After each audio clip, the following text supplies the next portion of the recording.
we extend their time so that they would compile sin upon sin, that they will earn more sins.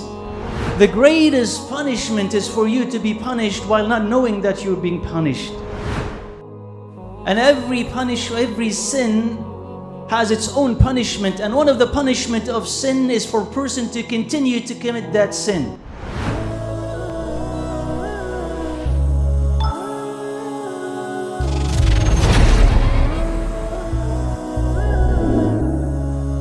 It's natural for us when we witness days upon days of injustice,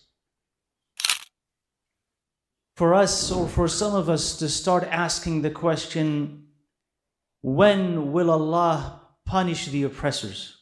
When will the aggressors meet the consequence of what they're doing? Because we know that Allah subhanahu wa ta'ala is just and He does not love injustice. He had forbidden it.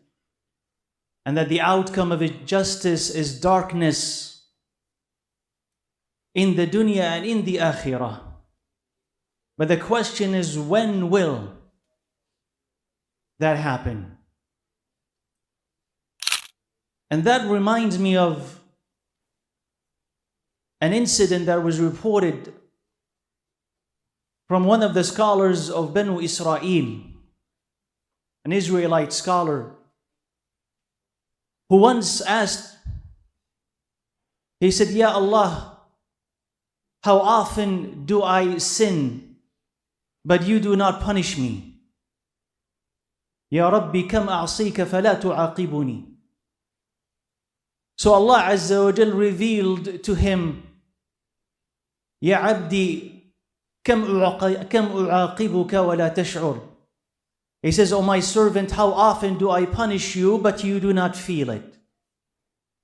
Alam aslubka halawata munajati. Did I not deprive you of the sweetness of talking to me? That is, in that tradition, Allah Azza wa Jal is telling this person who had thought that he had somehow escaped the punishment of Allah Azza wa Jal, that no, you are being punished. Have you not noticed that there's a sweetness in conversing with Allah subhanahu wa ta'ala, in dua, in reading His book, in being close to Him? Iman has its own sweetness. Iman is the reward of Iman. So did you not feel that I took that away from you when you started to sin? The greatest punishment is for you to be punished while not knowing that you're being punished. If you notice Allah's punishment, it will restrain you, it will wake you up. You'll understand that He subhanahu wa ta'ala is unhappy with you, and that is a great gift, because then you can change. When you have failed to notice Allah's punishment, then you will continue on your way to disobey Him subhanahu wa ta'ala, unrestrained, unafraid. And ultimately that leads to that person's destruction. And that is not only significant when it comes to nations, but even individuals as well.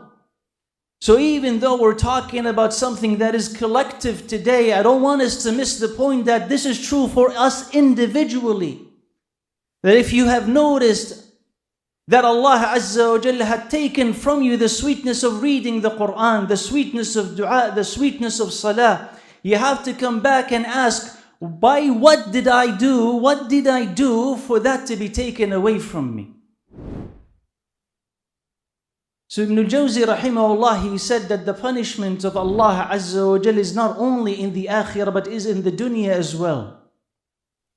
And every sin has its own punishment. And one of the punishment of sin is for a person to continue to commit that sin and to commit greater sins. So if you see an aggressor, an oppressor killing people, and they are emboldened by the support of countries in the world around them, and they continue to do more and more of that, you must witness that this is a punishment from Allah subhanahu wa ta'ala for them.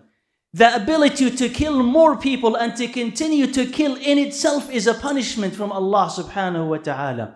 Because the more that this piles up, the more that a person hastens his own destruction and his own undoing.